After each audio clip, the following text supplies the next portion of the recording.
In today's video, we're going to be discussing God's Will, an incredibly fun and creative Roblox minigame, round elimination, battle royale thing.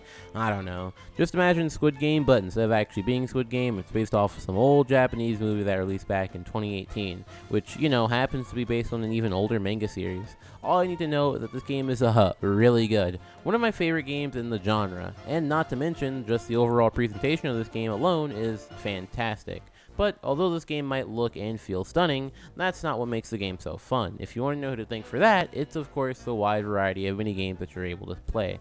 So I had the very genius and original idea of going through each and every minigame in God's Will, even the secret and hardcore ones, and ranking them on a tier list from F tier all the way to S tier. FYI, this video is in any particular order, and I'm just ranking them as I go along, so let's get into it. Let's start off with the first minigame you're guaranteed to get at the start of your playthrough, and that's Drama. Imagine a Squid Game red light green light, I promise this is my last Squid Game reference, except in a classroom and they're the red guy. That's really about it. Oh yeah, and not to mention, this is a team game mode, meaning you don't even have to beat this level, you just need to survive until someone else does it for you, because whenever someone else clicks the button, you all win. So as I see it, you have three main strategies for this game mode. 1, go in guns blazing and try to make it to him first, because the first to click the button wins an extra life. 2, play a more sneakier route, stay back and be a little pest who pushes people in front of them just for the fun of it. Or, 3, just sit back and relax because the game does not punish you for stalling. Honestly, overall, even though it's super easy, it's still a pretty fun game mode. I feel if the pushing mechanic works fantastically here, but seeing as you can't kill the random girl sitting in the classroom, gonna have to bump it into B tier. Jenga is just a carbon copy of Blocks and Props, which is a carbon copy of Gmod Jenga, with the only difference being is that instead of trying to get to the bottom of the tower to click a button, you're instead just trying to survive till the time runs out. So overall, just try and get into a safe spot where the guy with the cannon won't notice you, and do a little funny dance while you wait. When it comes to being the person with the cannon, all you need to do is just try your best to kill everyone, or just don't try your best, because you don't really get punished for not being able to kill everyone. So yeah, overall a solid game mode. Gonna have to put it in B tier.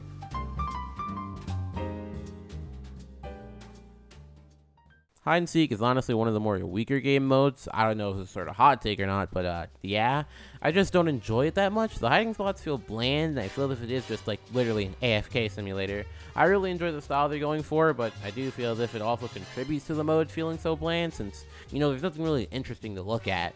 Not to mention, just like Jenga, if the seeker doesn't find everyone, they don't get punished, so they don't really try that hard in a lot of matches. Luckily, as of writing the script though, they've been discussing making a little kill requirement, which I think would do wonders for this game mode, but as of right now, gonna have to make it our first C tier. Doors, Doors, Doors is easily my least favorite minigame in the entire game.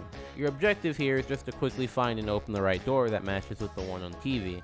It's not a bad minigame, I just don't really enjoy it. Still though, I must admit, unlike Hide and Seek, this game mode actually requires a fair bit of skill, albeit you could just follow the majority and win, but yeah. Doors, Doors, Doors is like ordering a plain burger. You still have the burger and everything, but you don't have anything interesting to go on top of it. So, bottom of C tier, but, still above Hide and Seek, though. Shopping Spree, on the other hand, is another fun and incredible minigame that I always look forward to whenever I play this game. It's legit just a perfect mix of competitiveness and fun. The whole point of the game mode is to rush around the shopping center grabbing groceries to purchase in order to spend your budget before the time runs out. That adrenaline rush of trying to gather as many items as you can is so fulfilling. Not to mention, the devs made a really smart decision where they allow the players to keep gathering more items and go over their original budget. This allows the faster players to make it to where others don't have a chance to get all the items they need. But that's not the only way to sabotage other players. And now we're going to talk about my favorite mechanic in all of God's Will, the diving mechanic.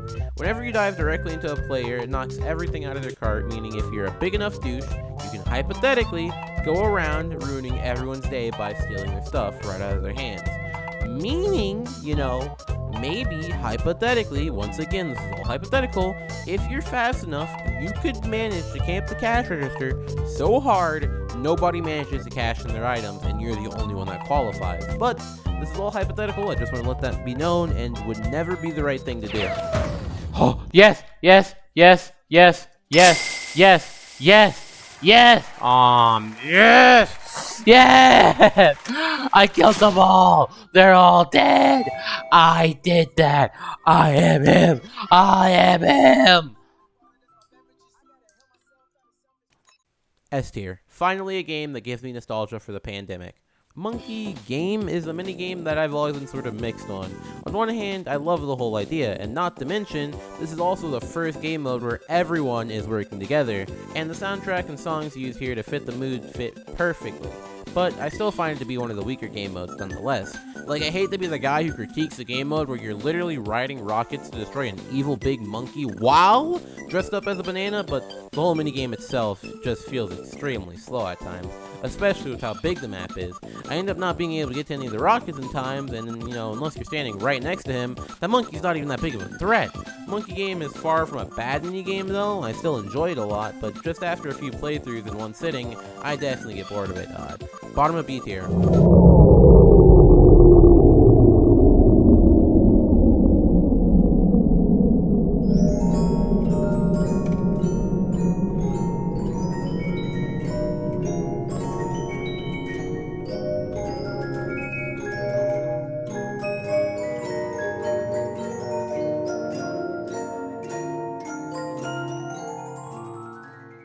This is where the group votes out one person to compete in an intense solo minigame for their life. So this is where your karma finally comes back to get you, and you're forced to pay for all those bad deeds or words you said or did. Or you just happen to be dressed up as a woman. Yeah, honestly, being voted out in this game mode is very hard because A, most people vote out who looks the stupidest, and B, someone usually just offers themselves because they want to seem cool, meaning you're safe as long as you don't do anything to be seen by the group. The actual minigame itself is just Stack Tower, except you can't miss and you have 60 seconds. I really like the minigame and find it to be a fun challenge, but I do feel this minigame is a bit unfair for people with lower-end machines and people with input lag, because when playing on my old laptop, the block would constantly freeze, making winning this game mode basically impossible. And by the looks of how many people beat it, I'd swear I'm not the only one. So for that, B tier. If the devs ever wanted to update the game to make it a little bit better, I'd recommend making it 2 blocks wide, and if you miss one block, it disappears, like, every other tower stacker out there. Now it's time for one of the coolest minigames in the history of gaming, Arctic Rush. Well, yes, this is just your fill-in for the typical obby/parkour minigame, and yes, in all honesty, it's extremely easy, meaning most non-lobotomized players can get through without losing a life, but that still doesn't make it any less awesome. Your goal here is to just make it through this treacherous snowy mountain before the time runs out, whilst also avoiding the spikes, walls, and bottomless pits, but there are power-ups, slip-ups, and awesome bounce pads. Just everything about this, for some reason or another, makes my little autistic brain pop with joy, and I am loving it. Gonna have to definitely put it in A tier. Honestly, it makes me long for a Roblox Mario Kart or just a PC Mario Kart alternative in general.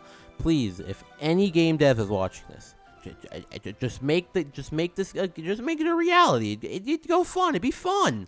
Musical Chairs is Musical Chairs, but not anything like Musical Chairs, and is honestly a pretty fun shakeup of the formula. For me personally, this one has the same feel as the shopping minigame. There's not really a certain way you're meant to play. I feel as if I find it a lot more fun to, just pick up broken chairs and bully other random players with it. But if that makes you feel too guilty, then you could always just hard camp a chair and treat it like a newborn baby. This minigame is easily an S tier, and apparently this is a filler minigame meant to replace other minigames whenever the player count is too small. But I really do hope the devs change it to where it's a bit more common in rotation. I think if there were more players and a fewer amount of real chairs, the game would definitely be a lot more fun and hectic.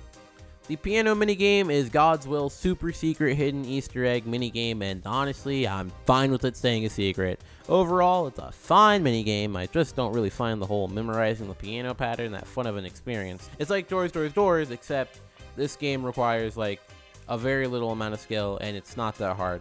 But I'm probably just dissing this game mode due to the fact it's not a constant drip of dopamine, so crayon eaters like myself aren't really going to be stimulated enough.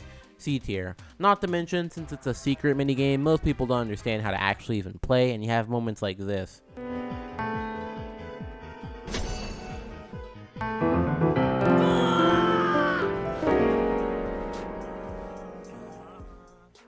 Hot Potato is the elimination minigame. That means only 2 people are going to pass and move on. While I do enjoy this concept, I think the disabling of revives is pretty stupid. If I manage to play perfectly and make it all the way up to this point, it hurts that all of those lives that I've been saving up on just go to waste. Although I get that if they allowed you to use all your lives here, it could definitely make the game drag on a lot longer than the devs would have wanted. But I also do mean this is the last minigame before the end of God's Will, so it's not like it's dragging on too much.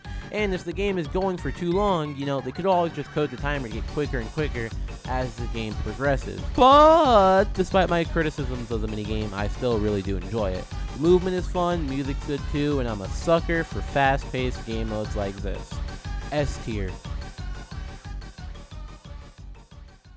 So we finally made it to our final minigame, Wii Sports Sword Fighting Roblox Edition.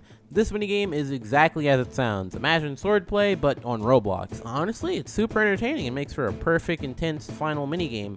This is another minigame with many tactics, but just like Wii Sports, if you want the real super secret tip on how to win, just spam.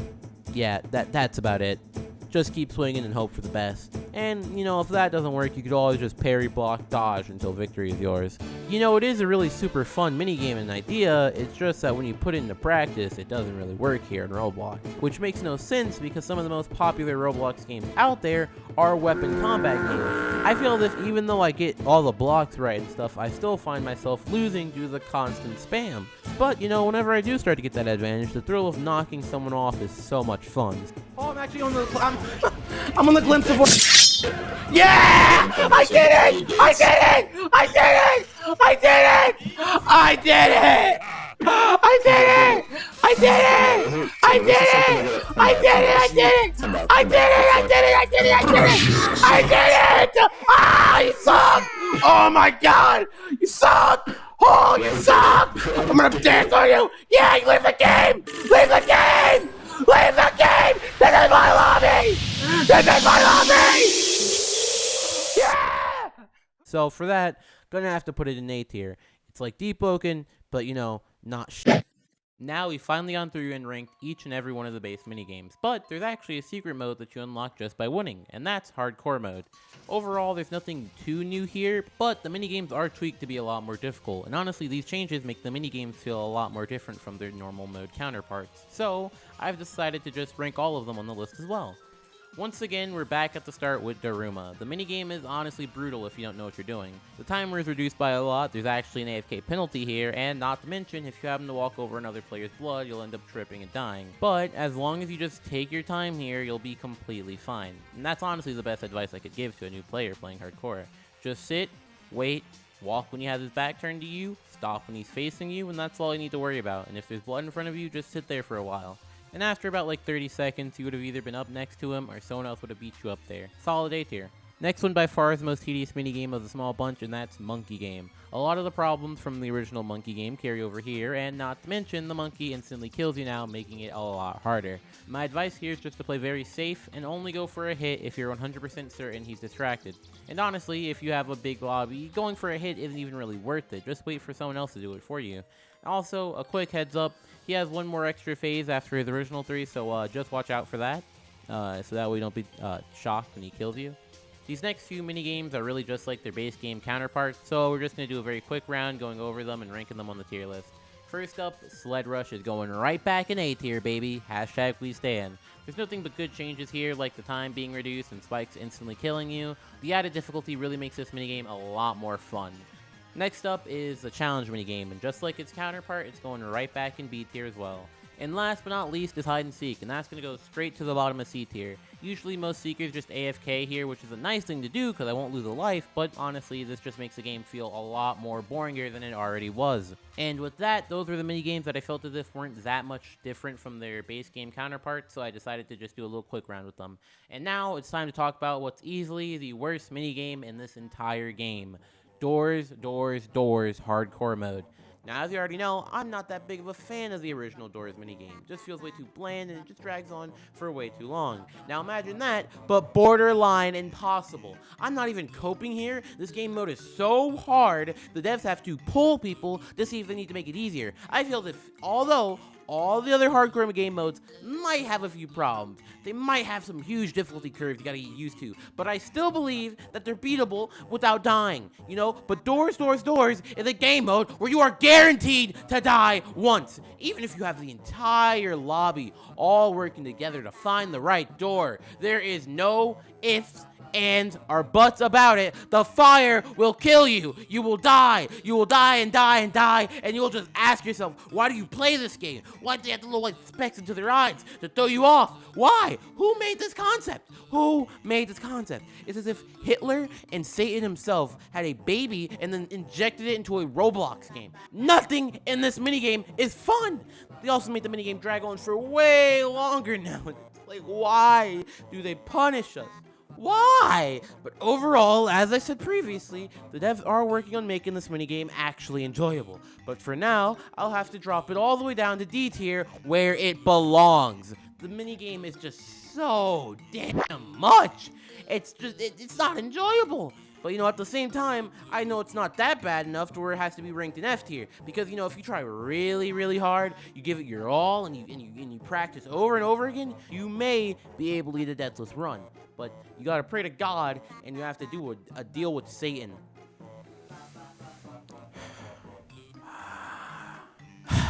And that's the video. I know I probably shouldn't have ended it off on a bad note, and I probably came off a bit too harsh and cynical at times during this video, but I promise you, I love God's Will so much. It's easily one of my favorite Roblox games out there. And honestly, even though a lot of stuff went into C tier, none of those are bad mini-games. They just don't shine as bright as some of the other amazing inclusions in this game.